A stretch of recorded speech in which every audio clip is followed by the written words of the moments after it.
ktorá ma prekvapila, a to je návšteva nemeckého spolkového kancelára na Slovensku. Téma vznikla veľmi jednoducho. Nemecký spolkový kancelár mi povedal, že má 30. mája na Slovensku súkromný program. Nejakú svadbu tu má. Niečo tu má, nejakého známeho.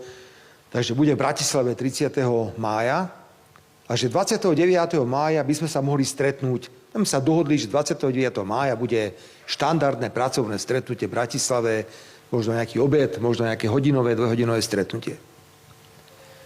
Mňa šokovalo, keď mi došiel odkaz, že on sa musí so mnou rozprávať o mojej ceste do Moskvy.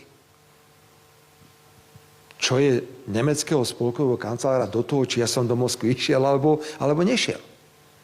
A tu vám ešte poviem, že boli krajiny, ktoré nám odmietli dať vzdušný priestor, tak my sme ako takí idioti leteli nie na východ, no len do Moskvy, ale sme museli ísť Čechy, Nemecko, cez Baltské more, potom sme to takto celé obleteli a potom sme išli do Moskvy.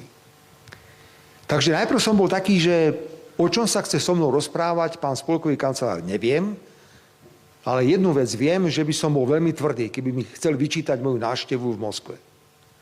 A teraz bez uvedenia dôvodu nejaká úradnička napísala, že nepríde 29. Však v poriadku, tak to bola pracovná návšteva. Keď nepríde 29.